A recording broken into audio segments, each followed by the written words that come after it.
Assalamualaikum warahmatullahi wabarakatuh. Alhamdulillahilladzi hadana li hadza wa ma kunna linahtadiya laula an hadanallah. Asyhadu an la ilaha illallah wahdahu la syarikalah wa asyhadu anna Muhammadan abduhu wa rasuluh la nabiyya ba'da. Allahumma shalli ala Muhammad wa ala ali Muhammad innaka Hamidum Majid. Raditu billahi rabba wa bil islami dina wa bi Muhammadin nabiyya wa rasula. Rabbi shrah li sadri wa yassir li amri wahlul 'uqdatam min lisani yafqahu qawli. Amin ya rabbal alamin. Jamaah salat duhur yang saya hormati, marilah kita bersyukur kehadirat Allah Subhanahu wa taala yang telah memberikan taufik dan hidayahnya kepada kita semua, sehingga siang hari ini kita masih diberikan kesehatan dan kesempatan untuk dapat melaksanakan ibadah sholat zuhur dengan berjamaah. Bapak Ibu yang saya hormati, sebagai wujud dari rasa syukur kita kepada Allah Subhanahu wa taala, marilah kita tetap istiqomah, tetap menjaga ketaatan kita dalam melaksanakan perintah-perintah Allah dan menjauhi larangan-larangannya. Dalam rangka melaksanakan perintah Allah, kita akan mencoba untuk menyampaikan materi rahasia sedekah yang mungkin ini sudah beberapa kali kita dengar, berapa kali kita pelajari, berapa kali kita bahas begitu. Mudah-mudahan semakin jelas pembahasan tentang sedekah itu bisa memberikan semangat pada kita semua untuk memperbanyak sedekah, untuk berbagi, agar kita menjadi umat yang berbahagia. Jadi kata kuncinya, hidup itu semakin banyak berbagi, itu semakin bahagia hidupnya. Oleh karena itu, kalau kita ingin bahagia hidupnya, ya harus banyak berbagi, gitu ya. Rahasia dari zakat itu yang pertama adalah niat yang ikhlas, niat yang ikhlas.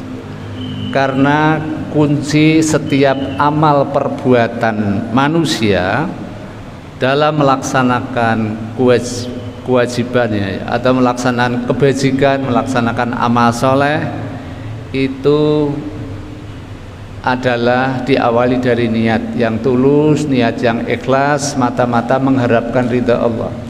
Tidak ingin memperoleh pujian, tidak ingin memperoleh sanjungan dari yang kita beri, gitu ya.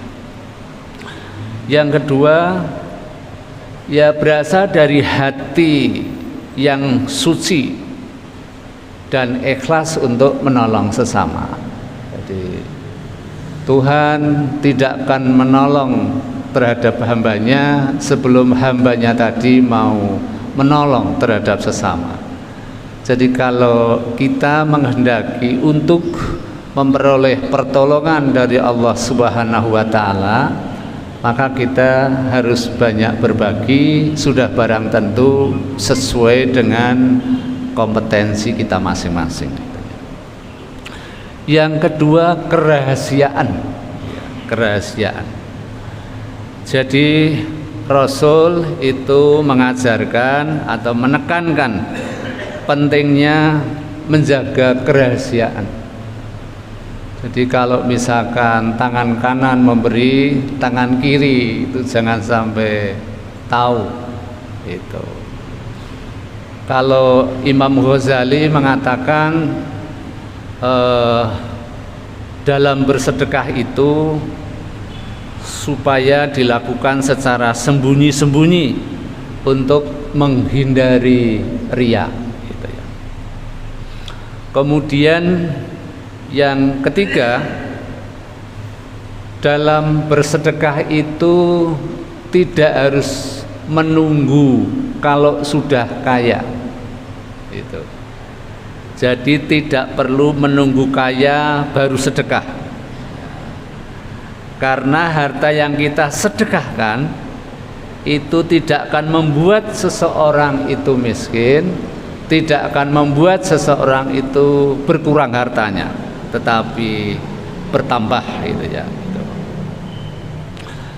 Bapak Ibu yang saya hormati, ada beberapa hal tentang kegaiban, keajaiban bersedekah ya untuk dunia akhirat. Tapi paling tidak ya mungkin ada 8 itu ya. Yang pertama, sedekah itu untuk mendekatkan diri kepada Allah. Gitu ya. Mendekatkan diri kepada Allah Subhanahu wa taala. Kemudian yang kedua, sedekah itu untuk memperoleh atau untuk mendapatkan balasan yang lebih baik atau lebih banyak di kemudian hari. Dan Allah sudah berfirman, bagi orang yang bersedekah, berinfak, itu Allah akan memberikan balasan yang berlipat ganda. Sebagaimana firman Allah di dalam surat Al-Baqarah ayat 261 yang berbunyi, a'udzubillahi minasyaitonirrajim, masalul ladzina yunfikuna amwalahum fisabilillahi kamasali habbatin ambatat sab'a sana bila fi kulli sumbulatin mi'atu habbatin wallahu yudha'ifu liman yasha wallahu wasi'un alim. Yang artinya perumpamaan orang yang menginfakkan hartanya di jalan Allah itu seperti sebutir biji yang menumbuhkan 7 tangkai. Setiap tangkai ada 100 biji. Jadi orang yang sedekah, orang yang infak itu balasannya itu 700 kali. Allah melipat gandakan bagi siapa yang Dia kehendaki, dan Allah Maha luas, Maha mengetahui. Jadi Allah itu memberikan kelebihan harta maupun kelebihan yang lain jika dibandingkan dengan yang lain atau sesama manusia itu. Jadi tidak semuanya orang itu diberikan kelebihan oleh Allah.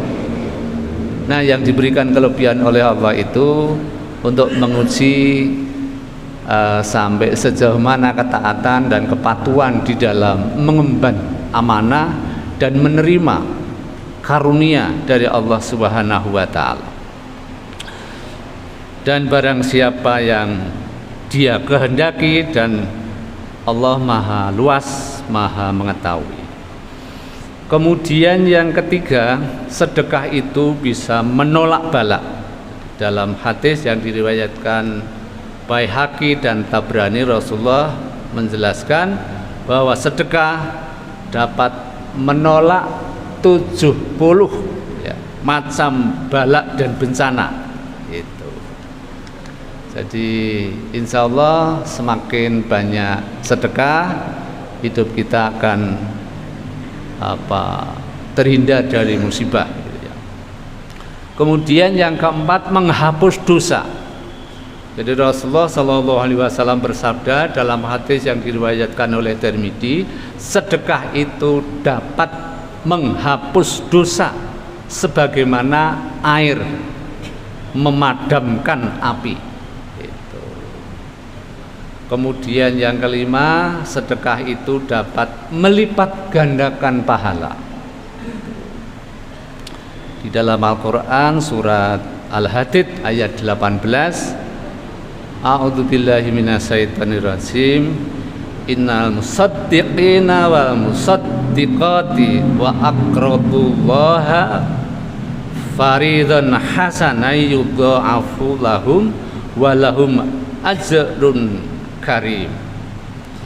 Sesungguhnya orang-orang yang bersedekah, baik laki-laki maupun perempuan, dan meminjamkan kepada Allah dengan pinjaman yang lebih baik, akan dilipat gandakan balasannya bagi mereka, dan mereka akan mendapatkan pahala yang mulia. Jadi Allah akan melipat gandakan pahala bagi orang yang bersedekah.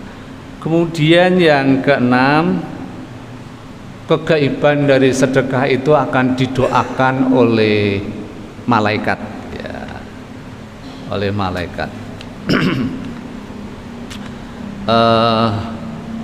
Dalam sebuah hadis yang diriwayatkan oleh Bukhari Muslim, ya, Rasulullah bersabda, tidaklah seorang hamba memasuki waktu pagi pada setiap harinya kecuali ada dua malaikat yang turun.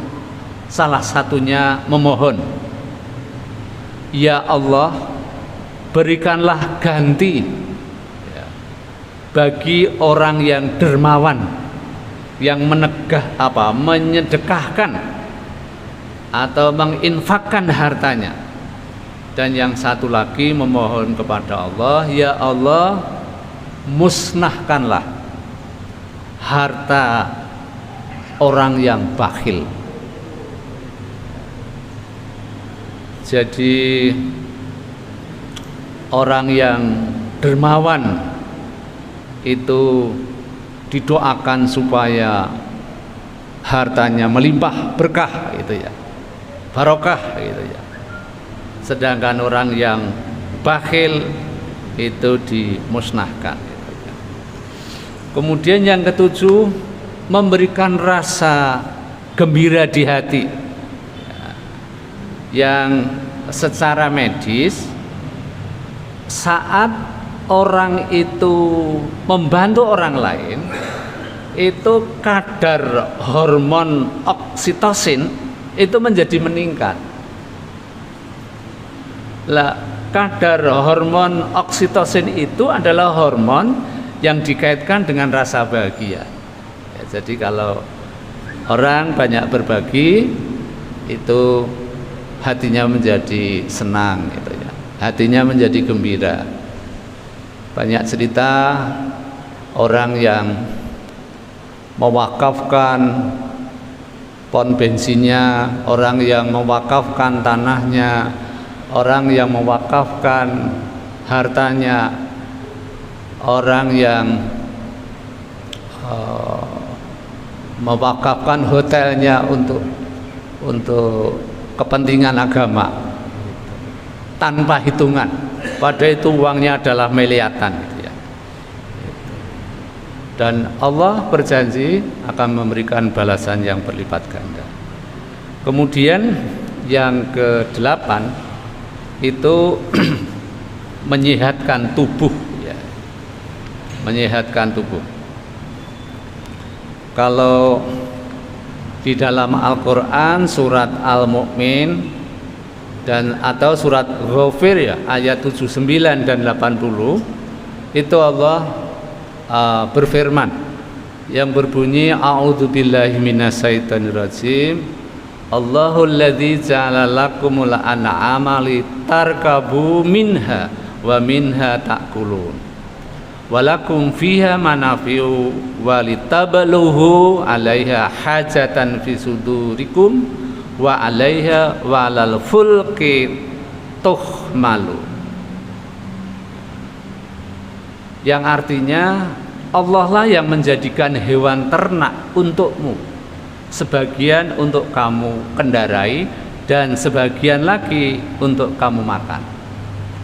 Dan bagi ada lagi binatang ternak itu ada manfaat lagi bagi yang lain, yaitu hewan ternak itu bisa digunakan untuk mencapai keperluan tertentu, untuk mencapai tujuan tertentu, untuk mencapai hajat tertentu yang tersimpan di dalam hati manusia.